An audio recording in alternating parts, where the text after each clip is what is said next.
Assalamualaikum warahmatullahi wabarakatuh. Selamat pagi media pemirsa, media warga news di mana saja Anda berada.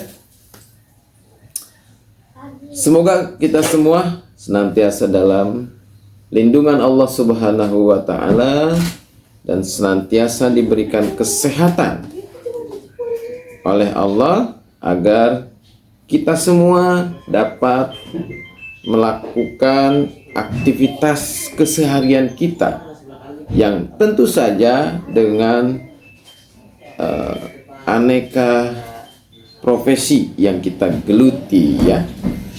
Pagi ini saya ingin menyampaikan kepada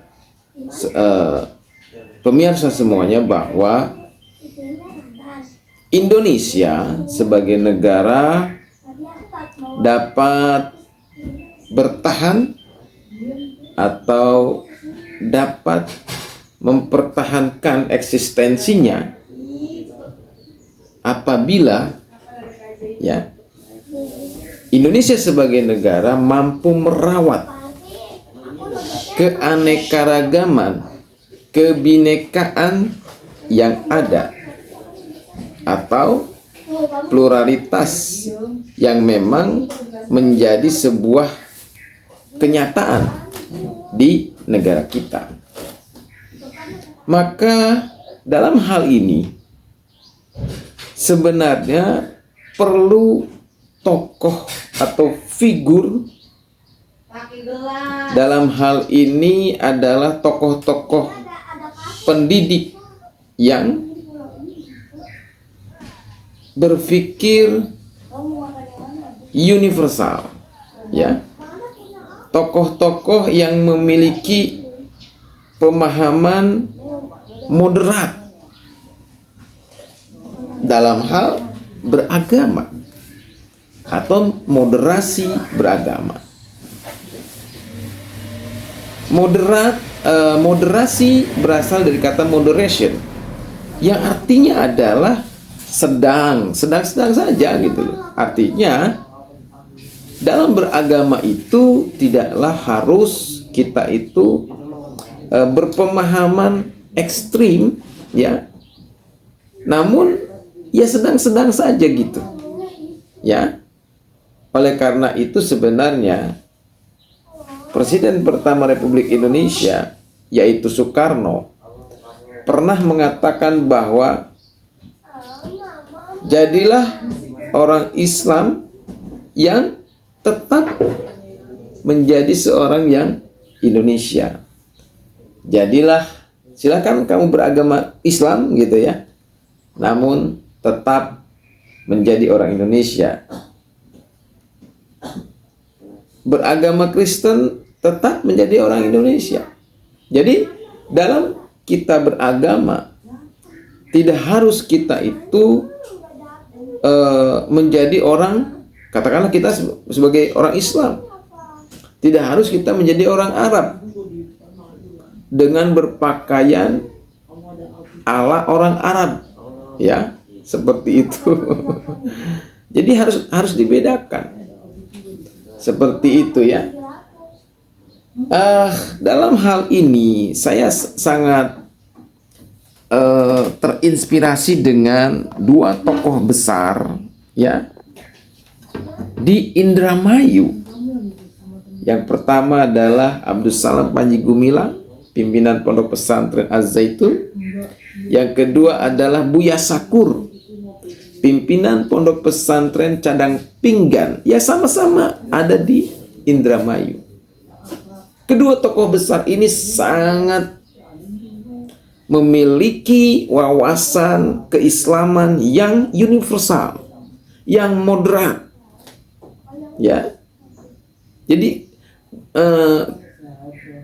memiliki wawasan keagamaan yang teduh, ya. Kalau kita memperhatikan tausiah-tausiahnya dari kedua tokoh besar yang ada di Indramayu ini, inilah yang dapat mempertahankan Indonesia. Namun anehnya ya, dan menurut saya bukan aneh lagi, sakitnya bangsa ini adalah kedua tokoh besar ini justru mendapatkan bullying di media sosial, dituduh Syiah, antek Yahudi, bahkan nasib buruk Abdus Salam Panji Gumilang sampai hari ini dipenjarakan. Orang yang menaruh perhatian besar terhadap persatuan Indonesia, kerukunan umat beragama, orang yang menaruh perhatian besar, kepedulian tinggi terhadap keberlangsungan bangsa dan negara Indonesia, justru hari ini harus menjalani kehidupannya di jeruji besi karena dituduh sebagai pelaku penodaan agama. Ini kan sesuatu yang sungguh tidak beradab. Ya? Bagaimana bisa Indonesia yang notabene bukan negara agama? Ya. Catat, Indonesia bukanlah negara agama.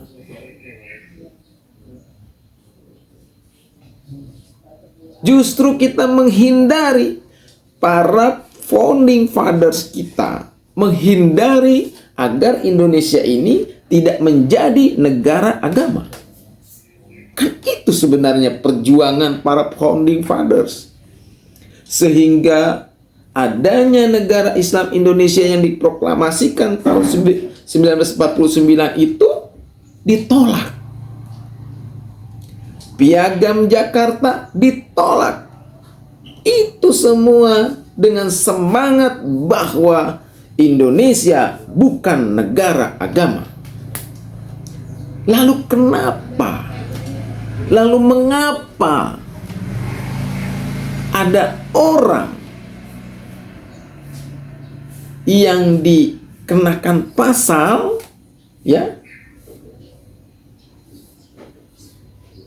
dituduh menodai agama atas fatwa saran dari tokoh agama atau sebuah perkumpulan yang menamakan diri sebagai ulama, perkumpulan ulama. Negara menghakimi, mengadili orang yang menjalankan agamanya, meyakini agamanya, menjalankan agamanya, memahami agamanya sesuai dengan yang diyakininya. Bagaimana? Padahal negara ini sudah memiliki undang-undang dasar. Padahal negara ini sudah memiliki sumber hukum, yaitu Pancasila. Bukankah seharusnya seseorang dapat dipidana, seseorang dapat dipenjarakan, dipermasalahkan secara hukum apabila dia melanggar undang-undang dasar negara dan melanggar hukum negara, bukan hukum agama. Pasal 156A ini ditafsirkan oleh seseorang yang dalam kapasitas sebagai tokoh agama atau ulama. Padahal ini urusan negara, urusan berbangsa dan bernegara. Ya. Dan kita bisa lihat bagaimana Abdul Salam Panji Gumilang itu dengan segenap jiwa dan raganya merawat Indonesia yang plural, yang heterogen, ya, yang sangat beraneka ragam budaya, suku, agama, bahasa. Bukankah itu tujuan kita dalam bernegara? Bukankah keberadaan Indonesia ini tujuannya adalah untuk mempersatukan seluruh perbedaan yang ada, sehingga lahir yang namanya Sumpah Pemuda. Ya, Sumpah Pemuda jelas mengatakan bahwa kami pemuda Jawa, kami pemuda Ambon, kami pemuda Minahasa, kami pemuda Palembang, kami pemuda Sunda,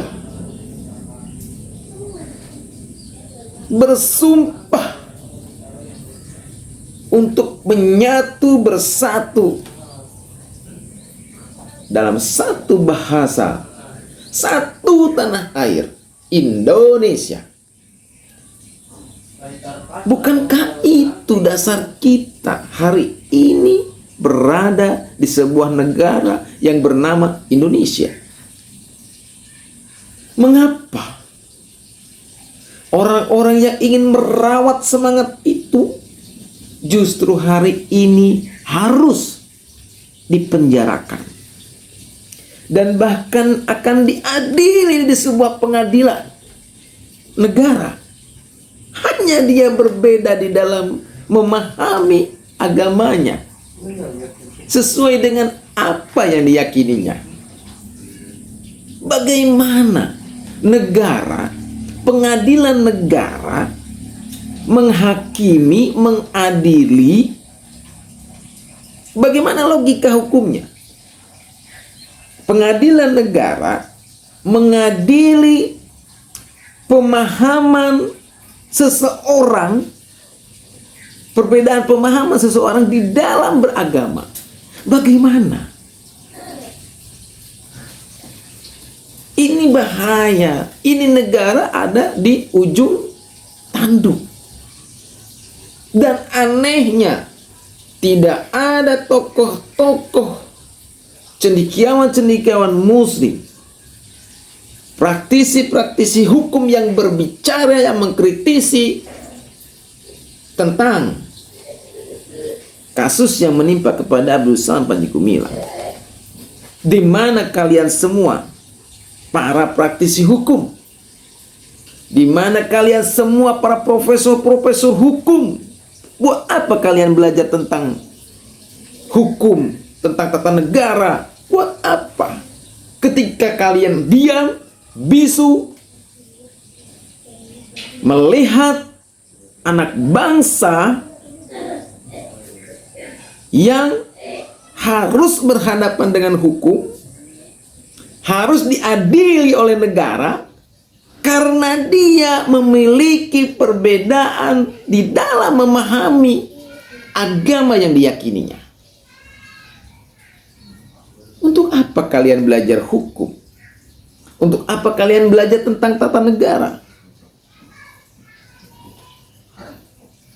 Seharusnya kejadian ini menjadi pembahasan yang menarik bagi para pakar hukum tata negara dan bagi para pakar hukum, karena kita selalu mengatakan bahwa hukum adalah panglima tertinggi di negara Republik Indonesia. Jika itu benar, dan jika itu ada cita-cita kita di dalam berbangsa dan bernegara, seharusnya kasus atau penerapan hukum 156A terhadap Abdul Salam Panji Gumilang ini dikritisi. Karena unsurnya itu tidak masuk. Unsurnya itu tidak terpenuhi seharusnya. Karena Abdus Salam Panji Gumilang tidak mengaku nabi, tidak mengaku Tuhan, tidak mengatakan Al-Quran itu bohong, tidak pernah mencela siapapun, tidak pernah menjelekkan pemerintah. Output dari pendidikan yang dilaksanakan di Al-Zaitun juga tidak pernah melahirkan generasi-generasi yang radikal, teroris maupun intoleran.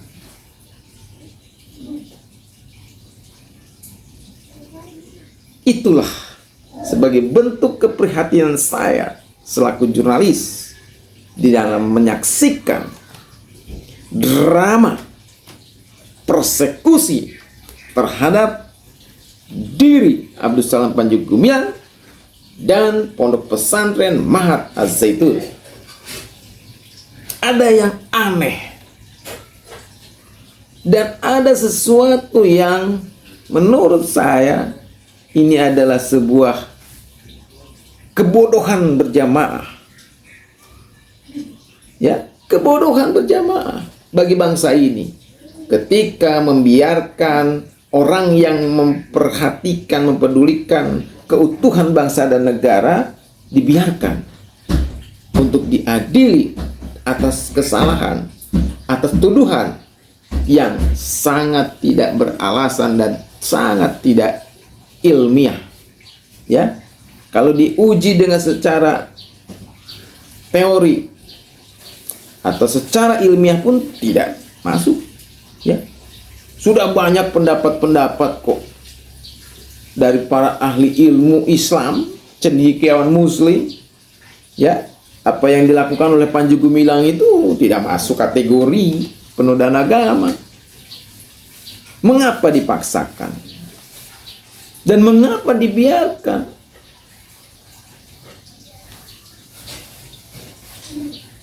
Ya, jadi orang seperti Buya Sakur, Abdus Salam Panji Gumilang, Muhammad Nasih, ya,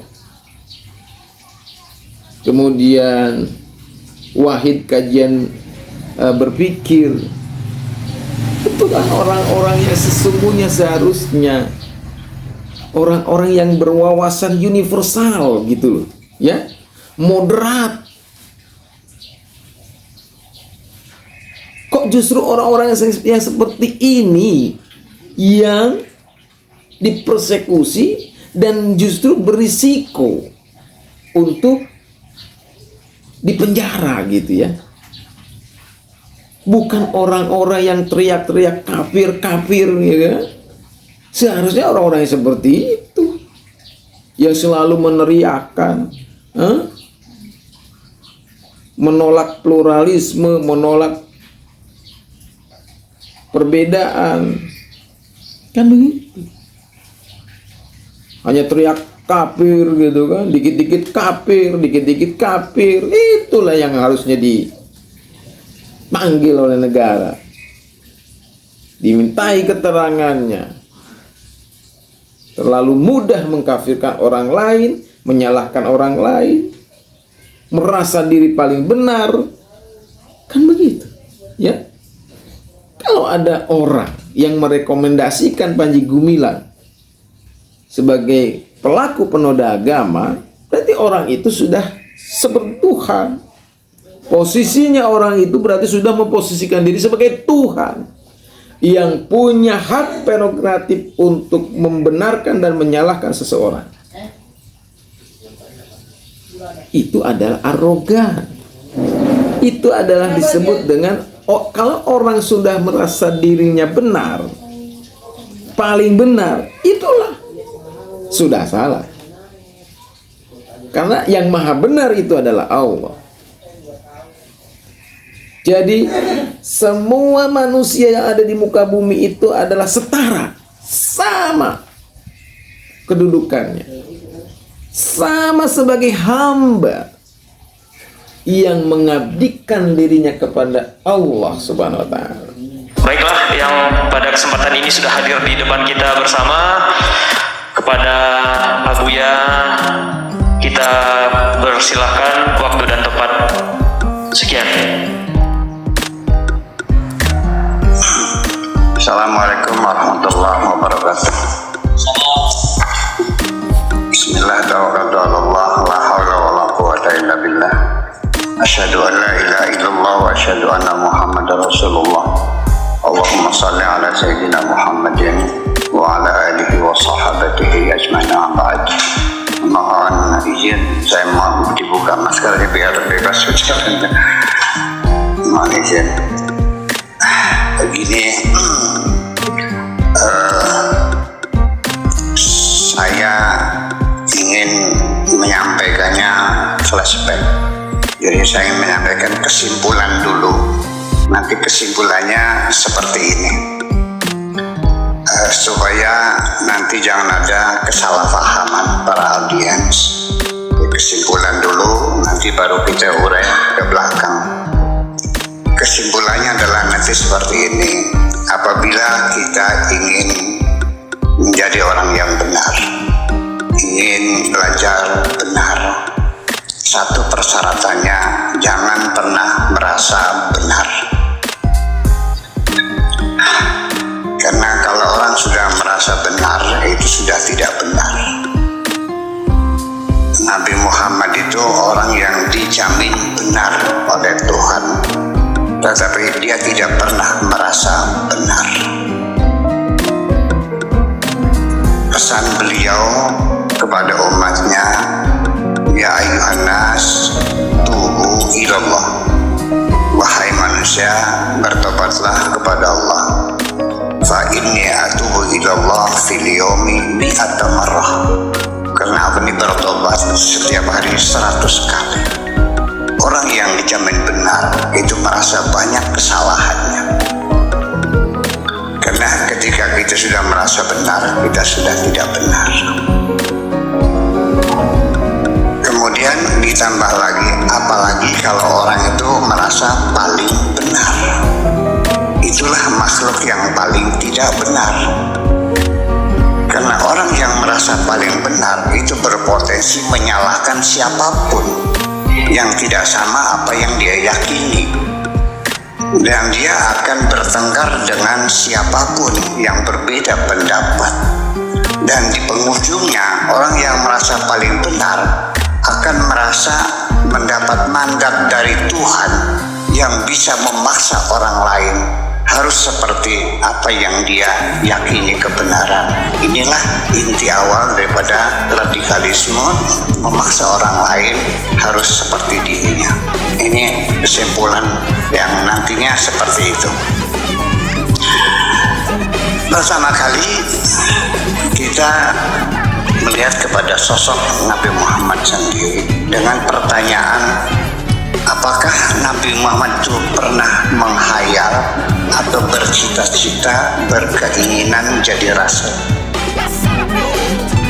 Ini pertanyaan penting. Sebab kalau kita lihat Nabi Muhammad itu sejak kecil dia punya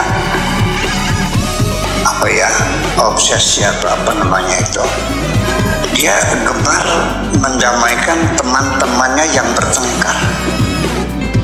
Selalu ingin mempersatukan orang. Suami istri yang mau bertengkar, mau bercerai juga beliau intervensi menjaga jangan sampai ada perceraian. Jadi sejak muda Nabi Muhammad itu terkenal sebagai tokoh pemersatu. Nah, puncak pengakuan komunitas Arab di Jazirah Arabia Muhammad sebagai tokoh pemersatu adalah ketika kasus meletakkan kembali Hajar Aswad. Hampir terjadi perang saudara,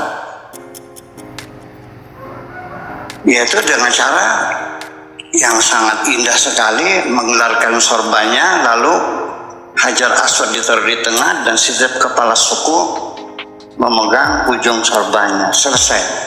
Dia punya pemikiran yang luar biasa tentang persatuan.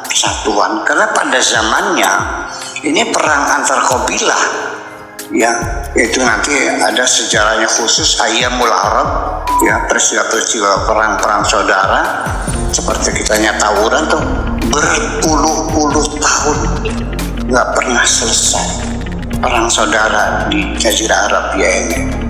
Jadi begitu kentangnya dia tentang persatuan, maka ketika beliau diutus menjadi Rasul, kira-kira tebak-tebakan saja apa misi dan visi dan misinya. Dapat saya jawab dengan pasti, tidak akan jauh dari apa yang ada pada pikirannya, yaitu kata persatuan. Makanya ketika dia menyampaikan visi dan misinya kepada umatnya sebagai Rasul, yaitu adalah mengibarkan benderanya kalimatut tauhid. Kalimatun itu kata, atau kalimat dalam bahasa Indonesianya kalimat, kata. Sudah diadopsi dalam bahasa Indonesia sebagai kalimat. Dan tauhid itu kalau kita konjugasikan dari ilmu konjugasi, itu dari kata wahdah, wahid, satu. Maka ketika dikonjugasikan dengan wazan fa'ala yufa'ilu, masdarnya taf'ilan, maka wahada yuwahidu menjadi tauhidan. Jadi kalimat tauhid itu artinya kata persatuan. Ide besarnya adalah membangun persatuan. Lalu simbolnya apa? Yaitu la ilaha illallah. Kata la ilaha, tidak ada Tuhan illallah kecuali Allah, itu struktur bahasa Indonesianya nggak ada. Tidak titik-titik kecuali. Bahasa Indonesianya Tuhan itu hanya Allah saja. Dalam bahasa Indonesia dipaksakan dengan struktur bahasa Arab, hari ini saya tidak makan apa-apa kecuali nasi, itu struktur bahasa Arab. Bahasa Indonesianya, hari ini saya makan nasi doang, hari ini saya makan nasi saja.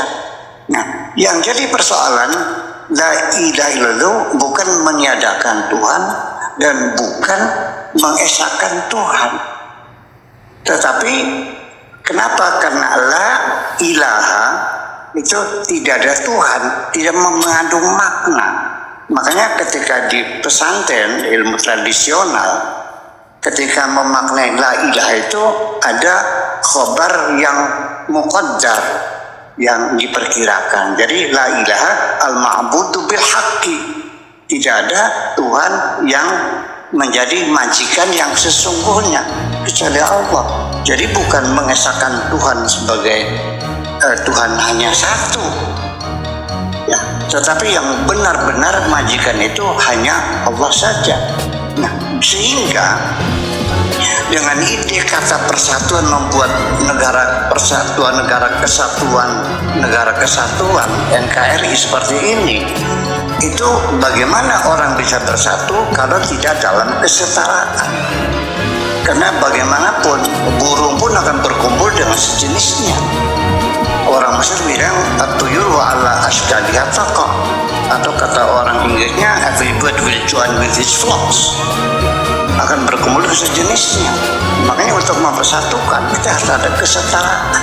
Kesetaraannya itu ialah kita semua ini sifatnya hamba, majikan kita satu, yaitu Allah. Kita semua bekerja untuk Allah.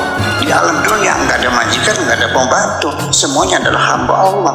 Kita semua berkata untuk ide yang paling tertinggi adalah keadilan sosial dan supremasi hukum, yang sekarang disebut dengan amar ma'ruf dan nahi mungkar. Nah, nanti kita uraikan makna amar ma'ruf nahi mungkar itu kan sebenarnya kan supremasi hukum dan keadilan sosial, bukan bawa pentungan ngobrol kampri pelacura. Seperti itu. Nah, jadi dengan demikian ide besarnya Nabi Muhammad itu untuk membangun persatuan. La ilaha illallah sebagai simbol bahwa kita adalah dalam kesetaraan. Tetapi kemudian dalam perjalanan peradaban umat Islam ini bergeser. menjadi ucapan la ilaha illallah menjadi kunci untuk masuk surga. Memang Nabi menjamin barang siapa yang mendukung persatuan dijamin masuk surga, mendukung persatuan. Sekarang menjadi barang siapa yang akhir ucapannya sebelum meninggal mengucapkan la ilaha illallah masuk surga, menjadi tidak masuk akal. Masa masuk surga dengan ucapan? Memangnya film Barbie? Memangnya film Aladin? Jadi yang dijamin masuk surga yang mendukung Nabi dalam rangka membangun persatuan. Sampai di dalam doa-doa setiap habis tahlil marhaban sebagainya, Allahumma ja'al akhir kalamina la ilaha illallah. Ya Allah, jadikanlah ucapan kami yang terakhir adalah la ilaha illallah. Berdasarkan ada hadis, makana akhiru kalamihi la ilaha illallah dakhalal jannah. Barang siapa ucapan terakhir sebelum meninggal ketika nazar, ketika nyawa akan keluar, dia mengatakan la ilaha illallah, dijamin masuk surga. Kok jadi bergeser? Padahal di Al-Quran sendiri itu kita dikasih tahu ada informasi yang penting sekali, bahwa masuk surga itu bukan dengan ucapan. Memangnya Aladin, Bim Salabim, atau film Barbie kata-kata cereng gitu dari sana. Ya, surga itu dibayar dengan darah dan keringat, dengan nyawa, iya, meninggalkan anak istri. Nah, terus jadi bagaimana? Ya itulah kenapa jadi bergeser. Nah, makanya kita kembali lagi bahwa ucapan la ilaha illallah itu adalah simbol daripada kalimat tauhid, yang artinya di sini saja, di alam dunia saja, ketika seseorang mendukung seorang Jubair dan umpamanya presiden, dia memberikan bantuan, balihonya, uangnya, dananya, semacam, ya saya kira begitu jadi dapat posisi kok. Iya, bukan dengan melakukan Jubair dan berulang-ulang. Ya, di dalam Al-Quran dikatakan bahwa masuk surga bukan dengan ucapan. Tuhan mengatakan begini, am hasibtum am tadkhulul jannata, apakah engkau menduga engkau bisa masuk surga? Walamma ya'tikum matsalul ladzina khalau min qablikum, kamu tidak bercermin kepada mereka yang telah mendahului kamu. Masatu musarra'u wa dharra'u, mereka menderita, mereka sengsara, berjuang membela kebenaran. Masa dengan ucapan masuk surga? Ini kan sudah jelas sekali. Nah, persatuan terjadi. Alhamdulillah, ini 23 tahun selesai. Ya, Nabi Muhammad telah melaksanakan tugas dengan sempurna. Al-yawma akmaltu lakum dinakum wa atmamtu 'alaikum ni'mati wa raditu lakumul Islam dinan. Ini ayat ini isinya menyatakan bahwa Nabi Muhammad telah melaksanakan tugasnya sebagai Rasul dengan sempurna. Tetapi pemahamannya bergeser lagi, yaitu beranggapan bahwa Islam adalah agama yang sudah sempurna. Mana mungkin di dunia ada kesempurnaan? Jadi kalau itu perbudakan masih boleh, milkul yamin, beli perempuan nikahnya masih boleh, jual beli manusia boleh. Di Al-Quran tidak dilarang. Ya, jadi artinya bahwa Islam belum pernah sempurna, dan Nabi mengatakan bahwa tidak akan pernah sempurna, akan dilanjutkan oleh generasi kita setelah itu. Siapa yang meneruskan? Al-ulama. Makanya al-ulama warasatul anbiya. Nah, kita yang meneruskannya. Dan tapi sayangnya ketika ada para ulama yang ingin meneruskan membangun persatuan, ingin berjuang, itu terburu-buru dihalalkan darahnya. Nah, aneh juga persoalannya ini. Ya, seperti itu. Nah, begitu indahnya, begitu suksesnya Nabi membangun persatuan dalam waktu 23 tahun. Ini tidak pernah terjadi di dunia membangun persatuan dalam 23 tahun selesai. Ternyata ketika Nabi meninggal dunia, bapak-bapak sekalian, persatuan yang dibangun dengan jerih payah, dengan darah dan keringat. Pada detik pertama Nabi meninggal dunia sudah pecah kongsi. Sampai Nabi juga tidak ada yang mengurusi kafannya. Mengapa? Kepentingan di situ bermain. Ya, antara yang mendukung Abu Bakar dan mendukung Sayyidina Ali. Dan permusuhan itu sampai sekarang berlanjut, baik di Yaman, baik di Syria, maupun di Irak dan sebagainya.